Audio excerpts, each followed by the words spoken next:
You have a competitive spirit, clearly. Yeah. Clearly. Well, but you gotta be careful about what you compete in. It's a good thing I don't have a competitive spirit in chess or or football or anything like that. No, I'm an observer there. I enjoy watching things like that, but I try to keep my competitive spirit in a game where I can win. Do you have a killer instinct? Nah, not exactly. I wouldn't call it a killer instinct, but I do know this. When I want to do something, I always want to do it big. What does that mean? I put my whole net worth in City Service Preferred. $120. $114.75. And I put my whole net worth in, and I've never, since that day, March 11th, 1942, I have never had less than 80% of my money in American business. You can call them stocks. Or equities. But I see them as American business.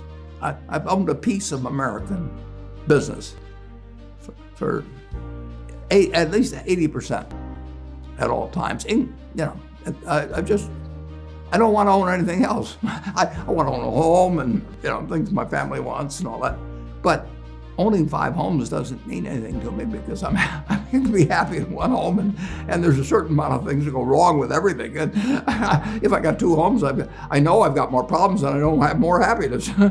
What brings you the happiness? Oh,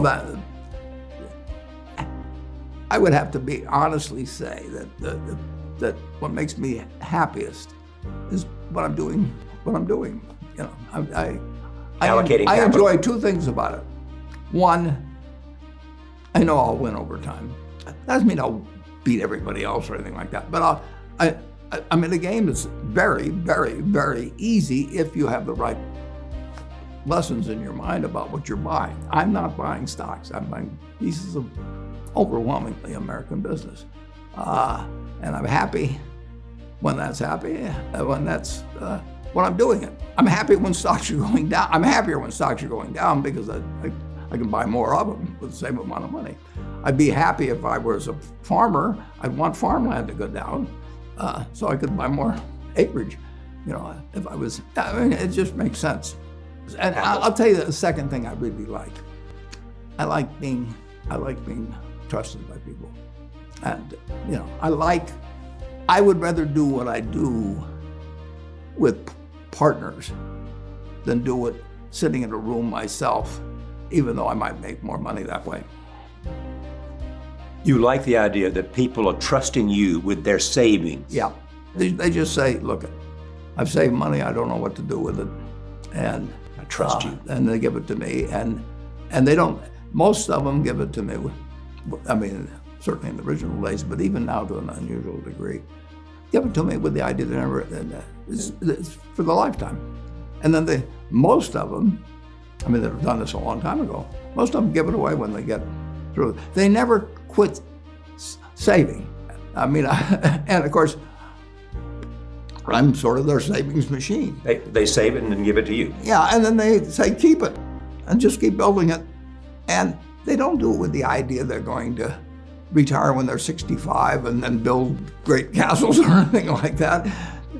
They just are basically, a few do. A few spend some money later on, but overwhelmingly, if they've been saving when they were 25 and saved a little money, gave it to me, they're still saving.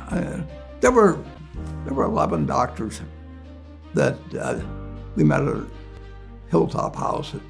There was one friend of mine named Bill Angle, and he was trying to get these other doctors to join with me. So, I don't know when it was, 1958 or 9. He invited 12 doctors to this dinner at the Hilltop House. He had me come. And he basically said, this is my friend Warren, and if you got any brains, you'll give him some money. And so we spent the evening, and these guys were all probably in their low 30s. And 11 of the 12 put in $10,000 each. The 12th said to Bill, he said, well, what happens if we lose our money? And my friend Bill never forget it. He said, "Well, dummy." He says, "We'll form another partnership." That was the guy that didn't invest. He got reminded of this by the other 11 for the rest of his life. And those people stuck with me. And one of them died in the last year, a friend of mine, Lillian, at 101. And his name was Stan Truls, and he came from a little town, about 300 people near Omaha. And he became an ophthalmologist and a super wonderful guy in every way. I mean, he helped all his fellow doctors, and you couldn't find a guy in Stan. But 2 of the other 11, 2 of them are still alive. And the money, and the amount of money, I mean, they haven't built, you know, they could have done anything. I mean, they could have lived bigger than anybody in Nebraska, but they went with the lives they liked. And so have you. Yeah. So have you. Yeah. You live in the same house you've lived in for... I've lived in the same house. I bought it in 1958. So it's like 63 or 64 years. Quarter of the life of the country. I've lived a quarter of the life of the country in one house. And I like being 5 minutes from the office too.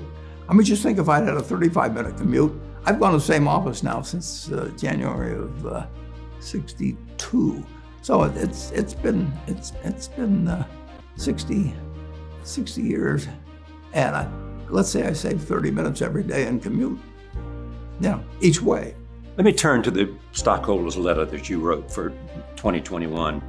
Well, that letter was, I started that letter in my head.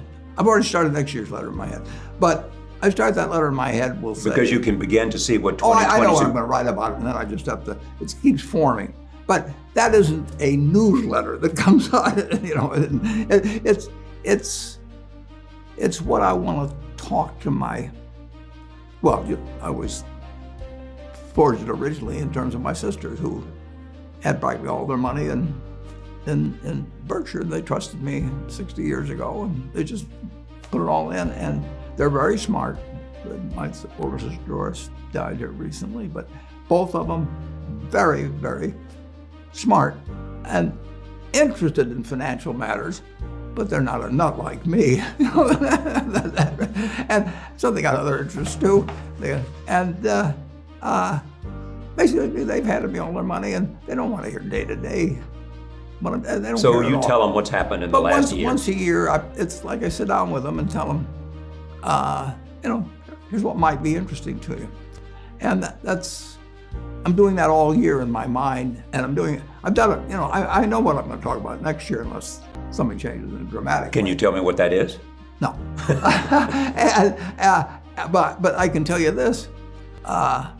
Last night, I went to Music Man, and among the people who went with me was my friend Carol Loomis. Carol was 92.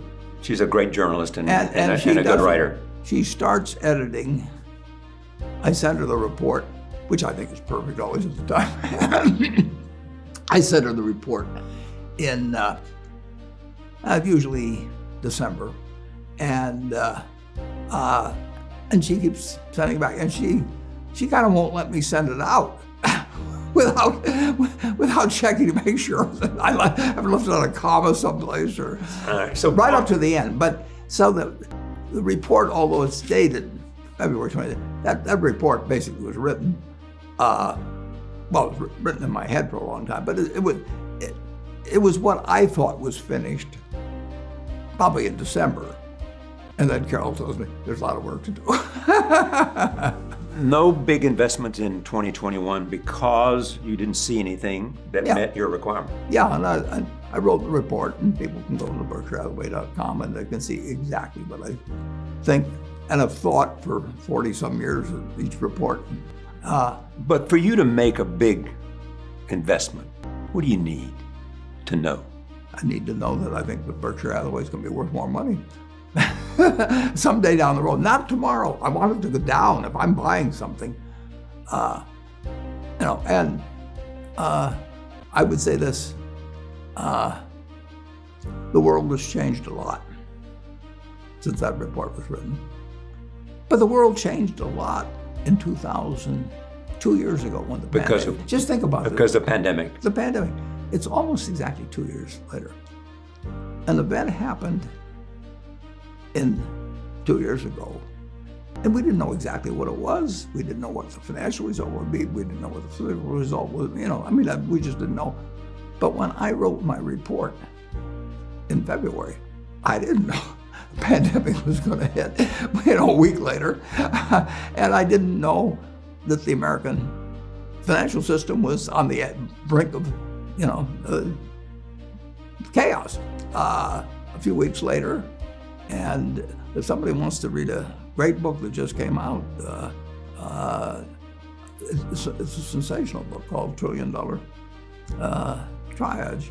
That tells on a day-by-day basis what was going on in March that where, in my opinion, Jay Powell, he matched Paul Volcker in terms of doing things that needed to be done that day, and it's a great day-by-day report. The book just came out a couple days ago. We expect the Fed will raise the rates. Does it remind you of 1970s? Everything that happens in the investment world reminds me of something or other. I mean, every day. If it's a boring day, it reminds me of something. I mean, but I don't think that way. All I'm trying to do is buy businesses. Let's pretend there is no stock market. Let's say I had to buy these privately, like you buy a farm privately, like you buy an apartment house privately. They're investments. So you're looking to say, what can I do with money I've saved to put it away so I feel good about getting it back later under any circumstances, but not necessarily on a given moment. But if I have a farm, it's going to take me a while. But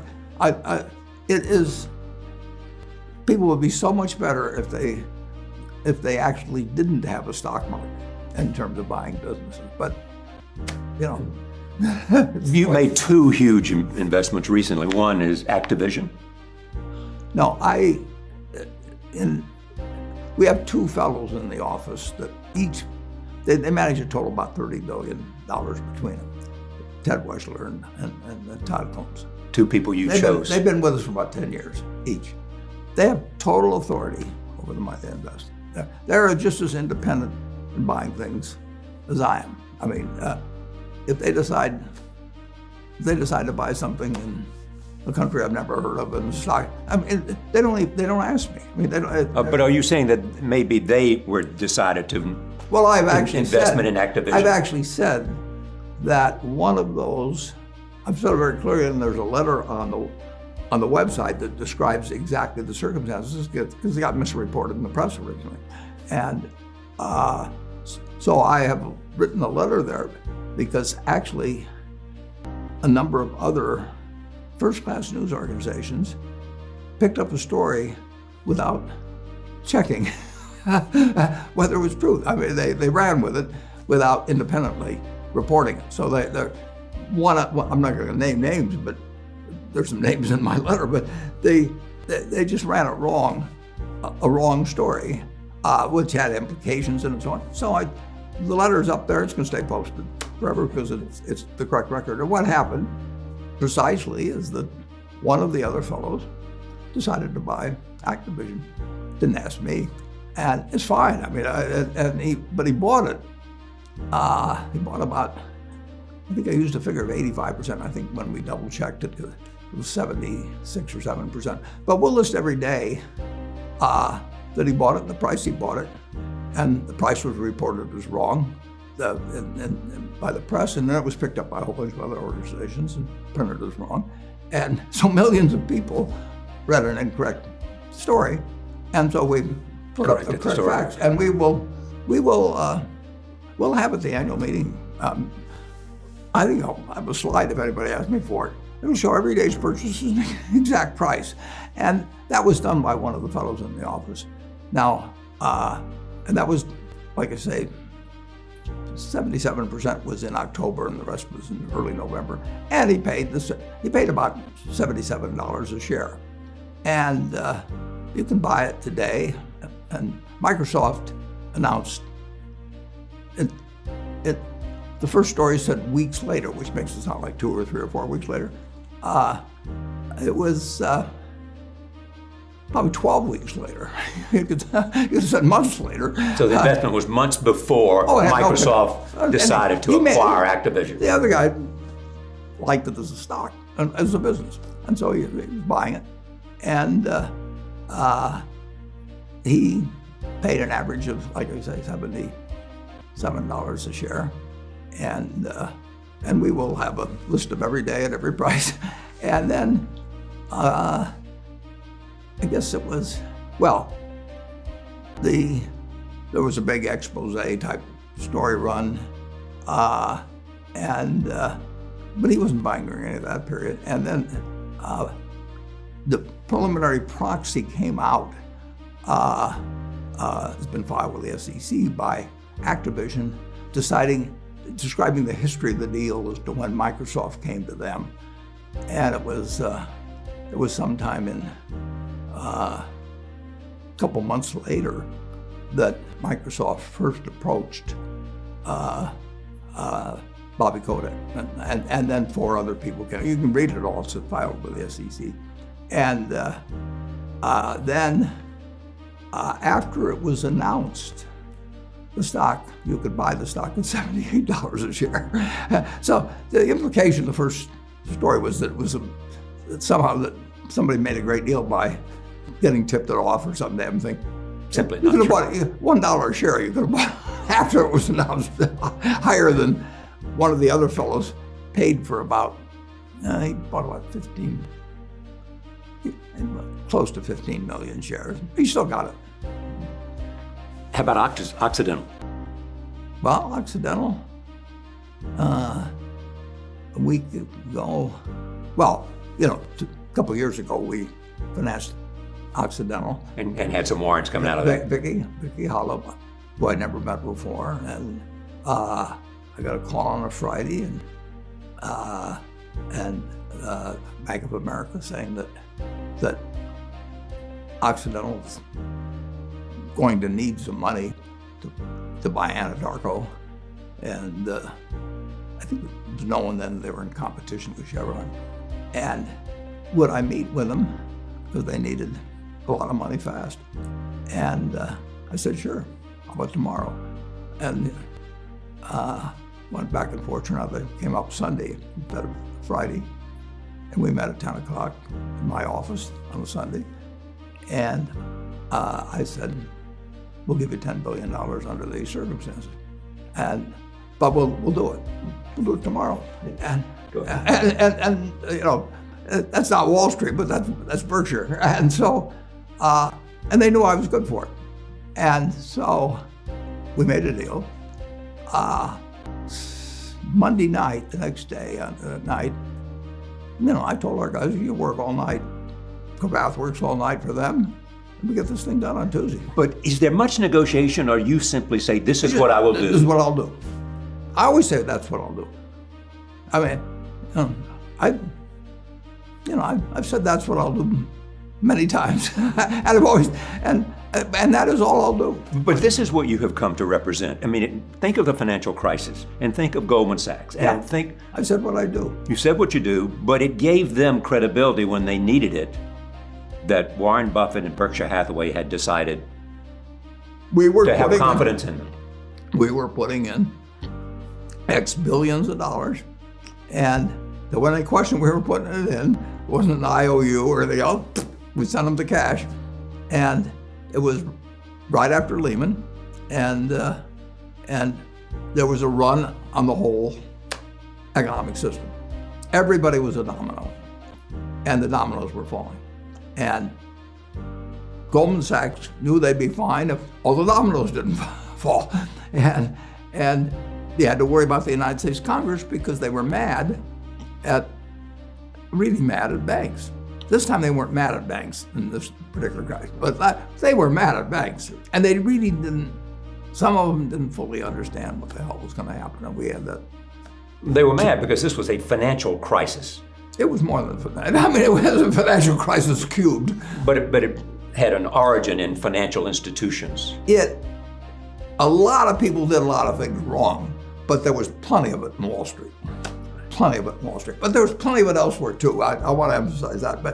But Wall Street made a lot of money out of doing a lot of things that contributed to the crisis. Here's my point.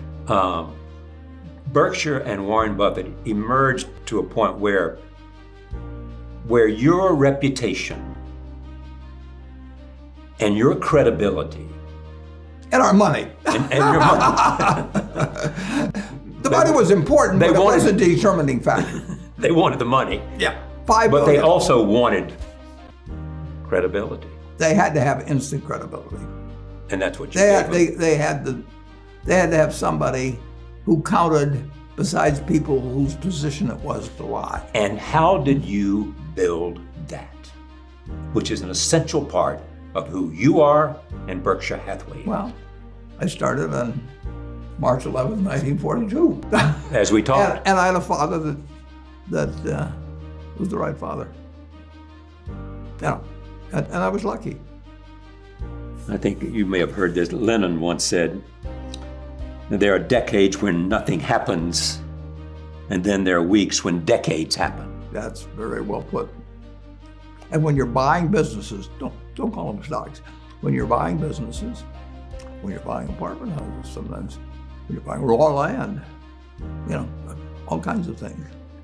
There's times when you get a chance to act and do something really intelligent. May happen once every 10 years, once every 20 years. Depends on what field you're in, where you live, what you know, all of that. But most of the important things, there's a lot of foundational work, but the actual big acts in life are when you propose to your spouse. I mean, forget all the other stuff. I mean, if you made the right decision and you get the right answer from he or she, you're 90% of the way home in life. But also things happen in the world, like the pandemic. That's true too. And it can change everything, as it did. It happened in 1929. It happened in 1918, 19. I forget when the things were in 1907. I mean, when they closed the stock exchange back in 1914 for a long period of time. People don't ever think about that. 9/11, they closed the stock exchange for a few days. And I mean, there are big events in this world. We're going through one of them right now. Yeah, but I won't get into discussing that particularly. Allow me this. I mean, this is having a huge effect on the it's true, but world order. Yeah, but it doesn't do me any good, and it doesn't do the world any good for me to talk about it. So, can we talk about the global economy then? In terms of where we are. I can tell you where we are, but let me phrase it this way: in terms of the global economy. I mean, you look at the United States. United States economy, and it's very easy to look at the statistics on it. I mean, more people, a greater percentage of the American population is wealthy now, or having more income now than they've ever had. And if you look at whether Bank of America can give you their average deposit, I mean, you just look at the wealth that's out there, and that doesn't mean everybody's wealthy, but it does mean relative to any other period of time.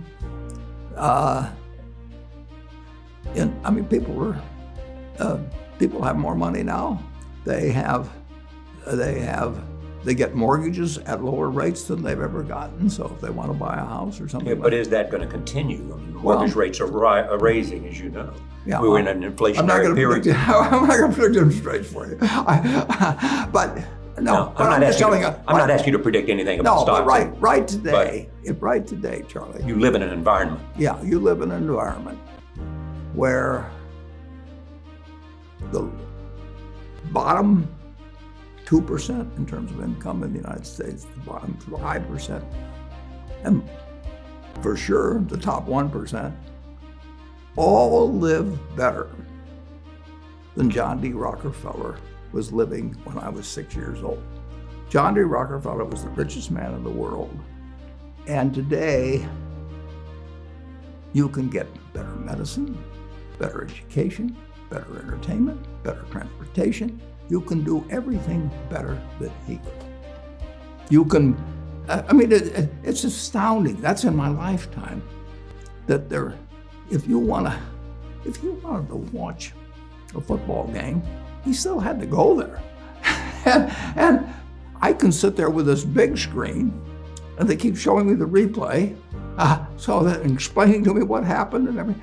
And maybe everybody doesn't have a screen as big as mine, but damn near everybody has a screen or an iPhone or a computer or access to one, and they have access. When I was born, the dentist didn't use Novocaine. When I went So there has been progress, obviously.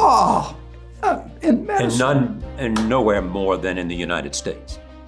Well, relative to the base, maybe more than, but there's no country that's done what our country's done. If you go back 3 of my lifetimes, you're looking, you've been to Colonial. You're 91, so. It's 3 lifetimes. You are looking at less than 1% of the world's population, closer to half of 1%. Half of 1% of the people in the world are sitting in this land. They don't work harder than people in all the rest of the world. In terms of hours of unpleasant labor, everybody's got hours of unpleasant labor in those days practically. They don't come laden with gold and, they are half of 1%. And they work the same hours, they got the same IQs. They may be a little self-selected in terms of enterprise, in terms of going across oceans and things. And fast forward a couple of lifetimes, and they've got 20% plus of all the bounty in the world. That is something that has worked like nothing.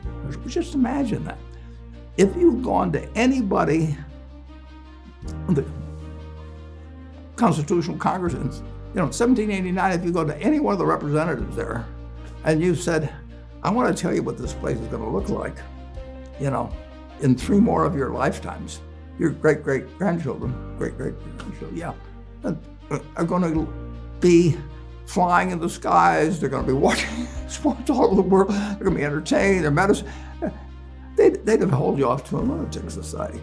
But at the same time, as you know, and you hear this all the time, 845 billionaires in America. Yeah. And they have more wealth than the bottom 60%. That's true. And that's up to government. Government has a proper place in the capitalism, believe me. And government's the rule maker. But Henry Ford, by 1922 or 3, he was turning out 2 million cars a year. Now, how many could the Ford family use? 30, 40, I don't know. So 2 million people are getting the benefit of what he's doing. And he's getting 30,000, he's getting 50 cars, and he's getting a whole bunch of little claim checks. Just think of it. Everything, when Thomas Edison did all the things he did, he made some money. But look what we benefit. We're using it. Yeah.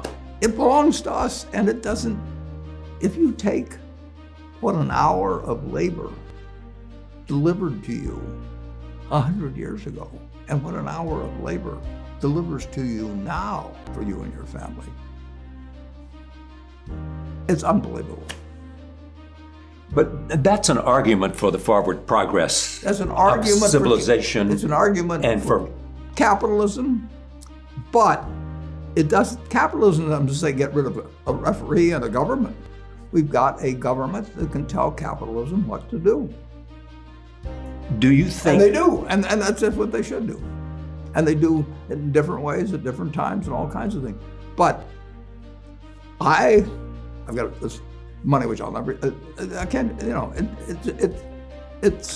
But it has value to somebody. I mean, it's claim checks on future output. That was it. And the claim checks belong to me. So if I want to buy 50 super yachts, I can do it. But what does it mean to me? It can buy more things for other people that are useful to them. And I have everything I want in life, everything. So it's not evil, but the federal government is the boss in the end. And they shouldn't screw up capitalism, and capitalism shouldn't screw up the federal government. It's very simple. But does capitalism need to be reformed itself? As you know, it's evolving, always. We started in 1789. We had business, and it's gotten far, far, far, unbelievably more productive for people. And the only thing it can do with what it produces is give it to other people. It isn't like the 50 richest guys in the country can say, I'm just going to eat everything. They're turning out products. That iPhone that I have, which I'm probably the least capable guy in the world of working with it, but it makes life better. It is the reason that Apple is the richest company in the world. Yeah, and you've had Tim Cook on before, and you can hear as a company that a guy invents something, and all kinds of other smart people do the same thing. Apple, I think, sells less than 25% of the smartphones in the world. I know a guy that produces as many as Apple does. But Apple has produced the one that's the most useful to people. It's an aspirational product. Somebody, a lot of people have made cars, but you got a few survivors that made the ones that people like the best. And, we would be selling 16 or 17 million cars a year in this country if we had 50 producers, or whether we got 3. We never used to have. But here is an interesting fact, as you know. Tesla has more market value than all the other automobile companies combined. Yeah, Elon Musk. What does that say? That shows what America produces. Elon Musk? Elon didn't, he's taking on General Motors and Ford and Toyota and all these people who've got all this stuff, and he's got an idea. And he's winning. That's America. You can't dream it up. It's astounding. Now, you still need a referee. And that's the government. Yeah, sure. And you need a judicial system, and but that comes with government. And we've got the best, so far, we've got the best system. We've got a better system than we used to have, and we'll have a better system 50 years from now. Why are you so sure? Well, I've seen 91 years of it. I've never seen a period where I didn't believe that. And I haven't really. That it will get better. Of course. In every aspect of it. Not every aspect. We can go backwards in some. No, it's not. But it's unbelievable what has happened. Just think of it. We've had a civil war. We've had a Great Depression. We've had all these things. Pandemics. We've had, and we'll continue to. We'll have. I'll guarantee you, we'll have something next year and the year after and the year after. But in a herky-jerky but dramatic manner, business moves forward, government moves forward, more important, people move forward. The thing that you fear the most, and you have said this, is nuclear war. Yep. I think it was Einstein, maybe it was Berkshire Hathaway, but he said this changes everything in the world except the way men think. You don't want to talk about the current situation where one of the questions is, what if we end up with a World War III and a nuclear catastrophe? Is the reason you don't want to talk to me about it because you don't want to be quoted and people... I don't want to talk about it, but I've talked about nuclear catastrophes in the past. And the truth is that Well, it was Einstein that said, "I know not what the weapons of World War III will be, but World War IV will be fought with sticks and stones." And that says it all. Yeah. We've got the power, and other people have the power, to essentially destroy the planet. And climate change is important in all of those things. I mean, there's all kinds of things we should be working on. But in the end, the only thing tomorrow, I mean, I guess a comet could hit us or something, but we can destroy that. And it's not just us. We can end the planet. And and I don't want to talk about much more beyond that. Again, I don't like saying that to people even, but it's true. It was true when Einstein said it. I mean, it's been true. You know, we came close in the Cuban Missile Crisis. And it is being talked about now. I'll let you talk about it. But let me, before we leave capitalism, in a sense, do you see any changes that businesses ought to do because, there is, on part of Larry Fink and others. There's always things going on. Where does Warren Buffett come down on that argument? I will be talking about a lot of things on April 30th at our annual meeting. And that's when I'm talking to all of our shareholders at the same time. And the people who've trusted you to manage their money. There'll be 40,000 in attendance, and it'll be taken around the world. And that's when I can talk to all, if they want to listen in, every one of my partners can hear at the same time on a Saturday. So the stock market's not open until Monday. And so they can digest it, or they can watch replays or anything else, because they can watch it on, CNBC will be sending it all over the world. Watching is not like being there. No, well, it isn't for a lot of people, but we're going to have, in my view, if it were held today, well, who knows what April 30th brings, but we will have, I think, from everything I hear, we're going to have the largest group come to law, I think, ever, and I sure hope so. Do I hear you, and you can tell me I'm wrong here, that all those things that I might want to hear, and your partners might want to hear, and everybody wants to hear, A, because you're a student of history, A, B, because you have written about the evolution of history in annual letters as well as in answering questions at annual meetings. But on questions of war and peace, on questions of New World Order, on the questions of sanctions, on the questions of inflation, all those things that I'm enormously curious about, you're holding back talking to them until you choose the venue that you want to be. And there may be there may be a lot of things I don't feel I should talk about at that time too, but that is going to be a very, very important meeting.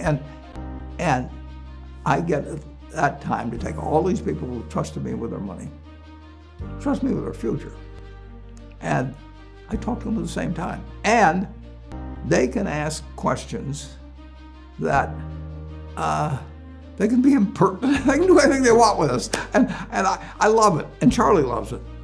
But you understand my curiosity. Oh, of course. But do I understand this is an important moment? This is a moment to speak to, and we're in a crucial time. Yeah, but we've been in lots of crucial times. We were in a crucial. At 9/11, did we think we were in a crucial time? Sure. The world changed in 5. And I didn't know how it had changed. The President of the United States didn't know how it changed. Nobody knew what the hell was going to happen. I want to know how Warren has changed from decade to decade to decade. Do you have a sense of that? I've gotten dumber, but I've gotten wiser. Okay, that's a nice phrase. But what does it mean? It means that I can't add a group of numbers remotely as fast as I used to be able to. I can't remember sometimes when I walk upstairs while I'm walking up the stairs, I'm thinking about something else. So by the time I get to the top of the stairs, I don't remember why the hell I walked up the stairs. It means I forget names so easily. It means that I can't read as fast as I used to read. I am a decaying machine that still feels wonderful. But I can't hear as well, I can't see as well, my balance is as good, but it doesn't interfere with my happiness, my work, anything. Especially your work. Well, I mean, clearly your happiness, but it doesn't, you're saying, notwithstanding it doesn't interfere with anything. That ages. I can get on a plane, go anyplace. I can do anything as long as you don't ask me to dance. Or juggle, or even remember, who did I meet yesterday?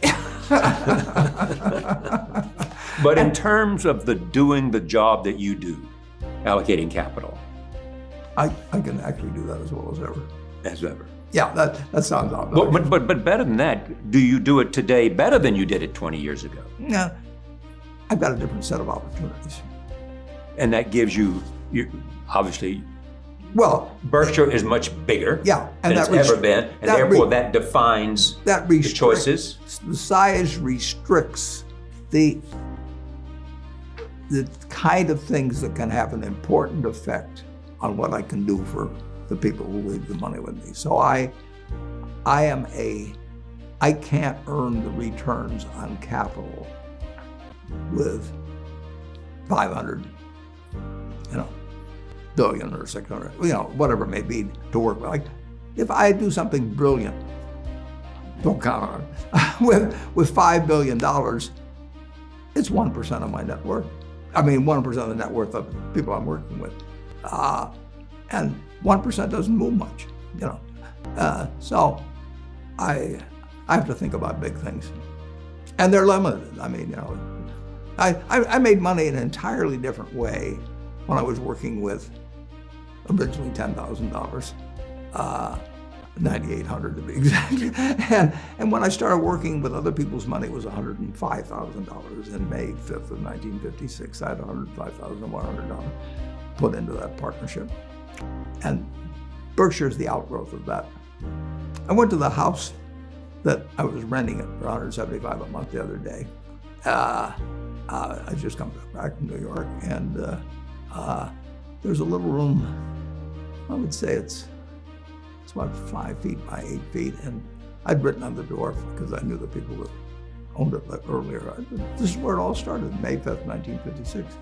And I worked out of that little room for 2 years and moved to the house. And then I got another little room. I worked there for 4 years. And everything I did could double our net worth. That doesn't mean that I could find them all the time. But I mean, there were thousands of possibilities, and I wanted to know every one of them. And there are not thousands of possibilities now. Can't possibly be.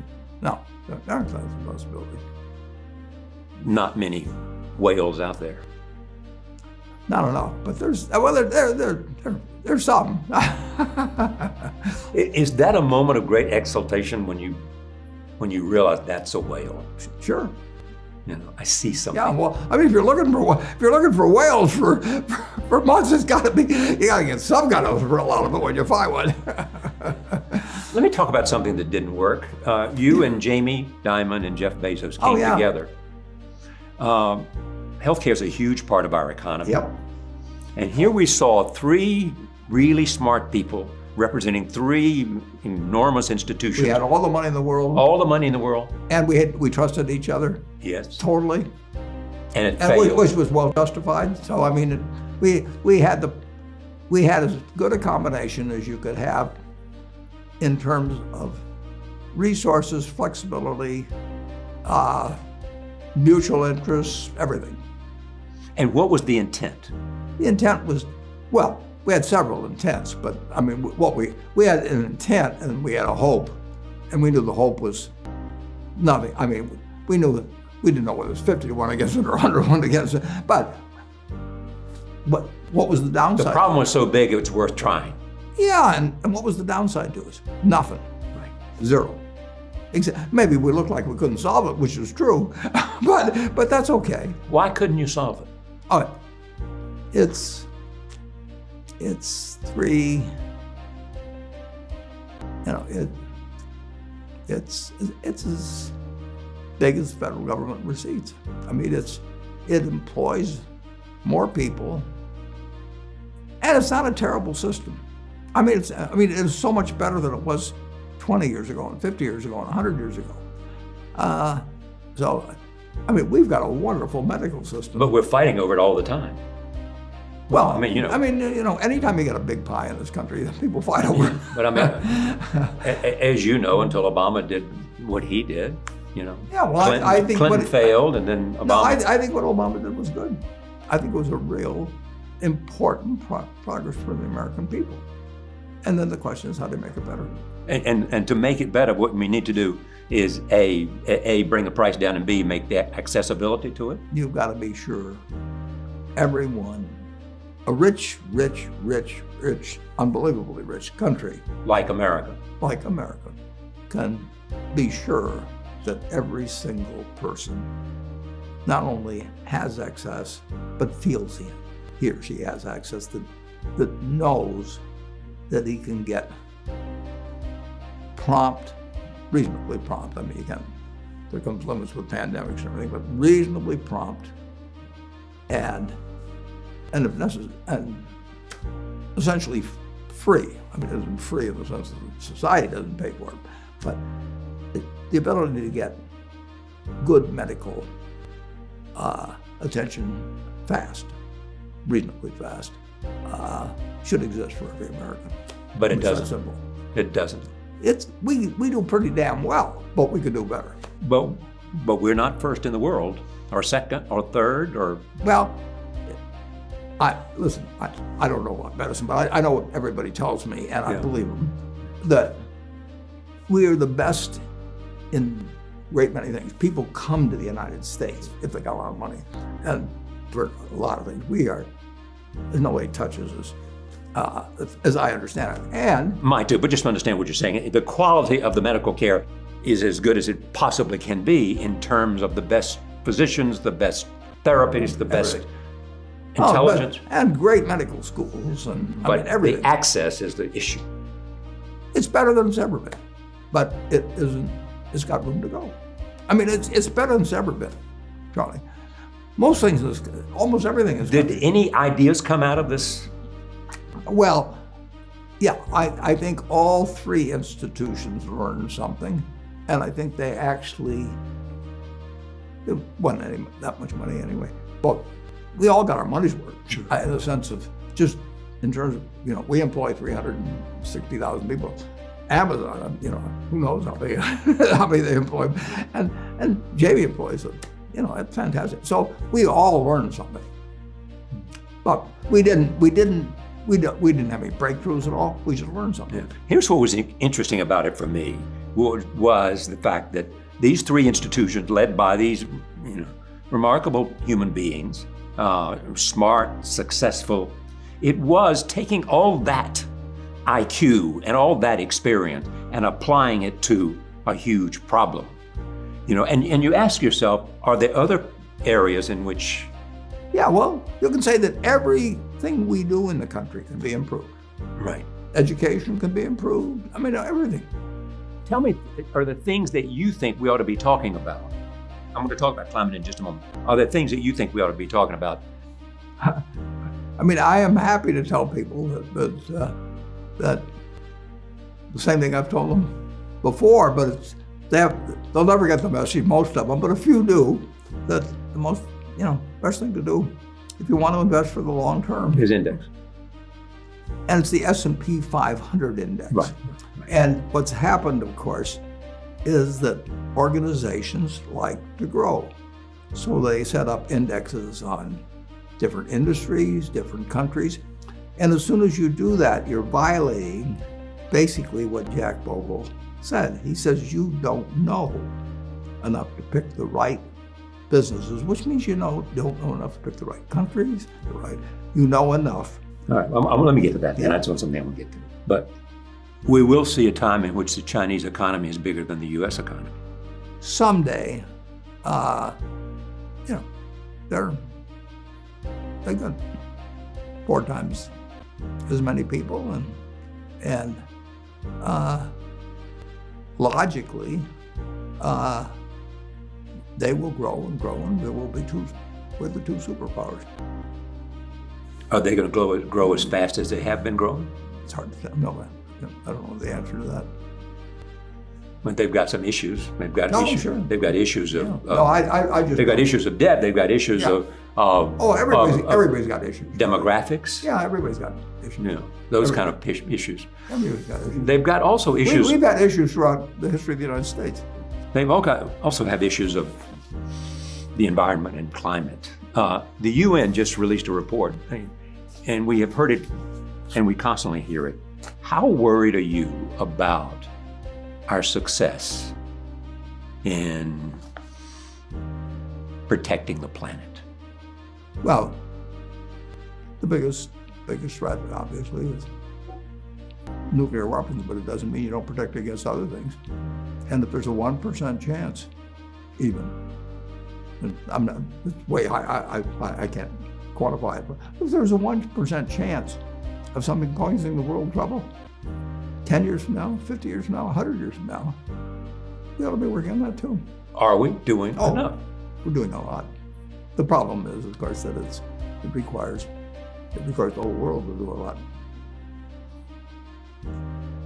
There are a lot of problems like that, including the pandemic, including the environment, Sure. that transcend national boundaries Yeah. and need Yeah, cooperation. The virus doesn't have to clear her immigration. No, it does. The virus does not have to clear immigration. No, that's simple. It can be brought And in there's by one person. there's a lot of other things that aren't physical viruses. When you look at Tim Cook, I think he's terrific. It's that simple. I've written the annual report, yes, and he is. he was a great manager. He's not only great manager, he's a great human being, but he's a great manager too. He's an incredibly great manager, but he's a great human being. What do we look for in a great manager? You look for somebody that has Results. You look for somebody that has ability of trust and character. Ability, trust, character. Yeah, somebody you can trust. Same thing you want in a spouse. Charlie always says you want to marry somebody better than you are. He says in my case that leaves the whole world practically. But it's the truth. I mean, you always want to be around people who are better than you are. They pull you in the right direction. What's the chemistry? What's the nature of the relationship between you and Charlie? It's a long relationship. We met in May of 1959. His father died. He had worked in the same grocery store as I had in 1940. I worked there in 41. And we never met. I didn't know his name. And his dad was, well known and all on, but I just didn't happen to know. I was a kid and we moved to Washington. And so it was a name Your dad went to Congress. I never heard his name until 1959. Or no, I heard the name when I met the day. It was maybe 57 or 58. He came to Omaha in 1959. We met. And it's been, the best relationship except others I've had, in family and so on. But it's been, he's been the person, along with Tom Murphy and a fellow named Joe Rosenfield, subsequent to my dad, that I didn't want to disappoint. Good to have somebody in your life you don't want to disappoint. It's enormously important. Makes you a better person. Do you disagree on a lot of things, or? Well, we've never argued. We've never had an argument. People say, well, that's impossible. I'm telling you, we've never had an argument. Yeah, But you could say, I believe this, and he says, I believe this. You just don't argue about it. Yeah, but we don't even have to say it hardly. We may know where that I would say this or that. Why bring it up? He, I think, has expressed some concern about index funds. I support everything Charlie says, but I don't agree with it. I don't mean on that. I mean, it doesn't mean I agree with him on everything, and he doesn't agree with me on everything. And we've never had a problem with that since '59. Jeff Bezos. Yeah. What about him? Jeff is a friend of mine, but I probably see him personally. I see him once a year, probably. Yeah. And I can't recall ever talking to him on the telephone. Maybe I have. I've never sent him an email. But I don't know how to send emails. You know how to get them, son. Yeah, no, I've got a system, but I don't. I literally don't know how to send an email. You seem to have done okay without knowing. So far. But you once said to me, that, he's one of the smartest businessmen. Oh, absolutely. And the proof is in the pudding. I read his annual reports. I see him once a year. I've usually seen him once a year in Sun Valley. And I enjoy that. And actually, at Sun Valley, at the Allen & Company conference, we've had a dinner that a few of us had been. And so I've probably had at least 3 or 4 of those. It's remarkable to see a company which was founded on selling books now is a technological giant. It couldn't happen, but it did. When Jeff was at McKinsey, I don't know whether they drove cross country from New York to Seattle, but if they'd stopped at Omaha, and they I didn't know him then, but he'd say, "What do you think of this idea?" Good luck, Jeff. Yes, but you have told me that he, at times, would come up to you and have questions if you were making a presentation at a conference. Yeah, it's Sun Valley. Yeah. He's a very, very, very smart guy. And, I think, look, a good bit of his fortune is going to help society in various ways. The giving pledge is? Well, he's got his own plans on that. But Mackenzie's joined it. She wrote a beautiful letter. If you haven't read it, go to the... Mackenzie's his former wife. Yeah, and go to the Giving Pledge, where we've got all the letters, and you will not read anything more beautiful than what Mackenzie has written. And she's doing it. She's doing it, yeah. She's doing it. It's not just talk. She really made contributions to... She's doing exactly... to black colleges and lots of other things. Charlie, she is doing exactly what her inner self, and which she has expressed through the letters she's written, and some other things too, but the letter she wrote, The Giving Pledge. She's expressed a philosophy of life that I think is as good a model as anybody can find.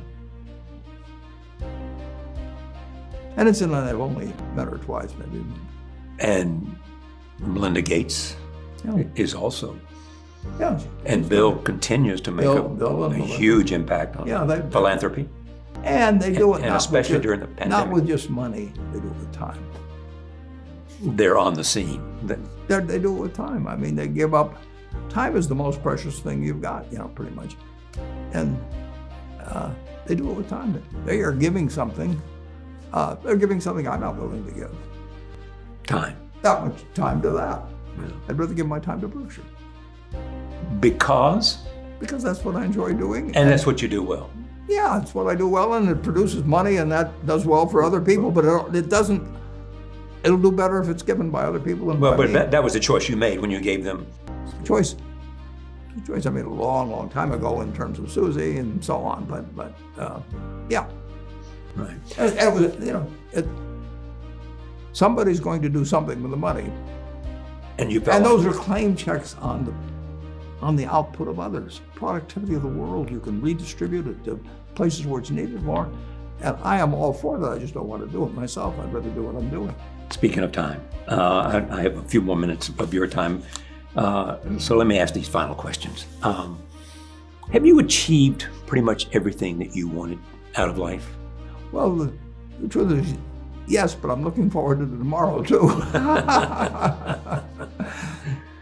Any regrets? Well, if you look back, You can always say, "Oh, I should have done This and that. But I'd be nuts if I look back on my life and said, "You haven't been the luckiest guy imaginable."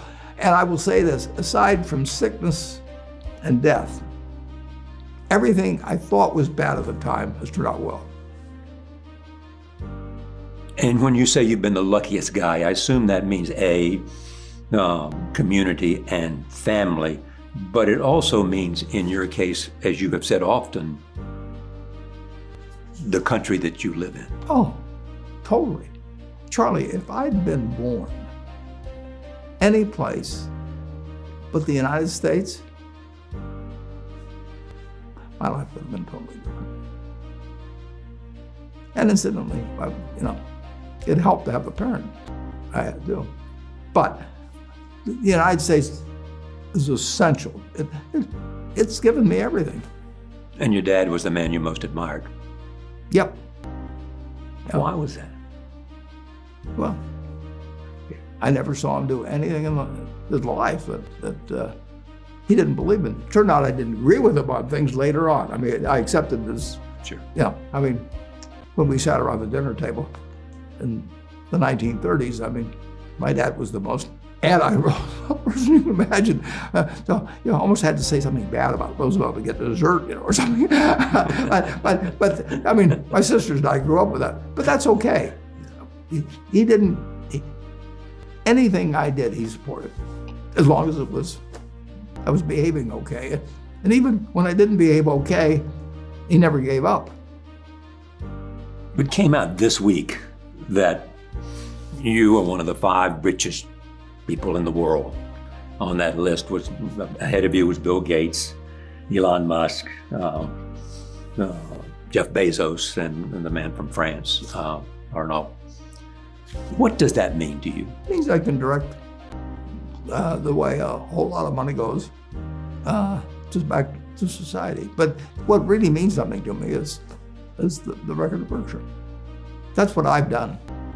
The money flows out of it, but I paint the painting. The world can bid on it at auction. But that is fun, and it's been fun. It's been way more fun doing it with Charlie as my partner than it would have been alone. I mean, it's incomparable. So the legacy is Berkshire Hathaway. Oh, sure, and it's my friends. And that is a perfect segue to my last question. If you were giving one last lecture, what would you want to say? Oh, I'd probably talk about what's been important to me in life and how they should decide what's important to them in life. And so what's been important to you in life? Well, it's all been, whatever it is, I've done it. I've got a family I feel terrific about. I got a business, and I've got millions of people who have trusted me.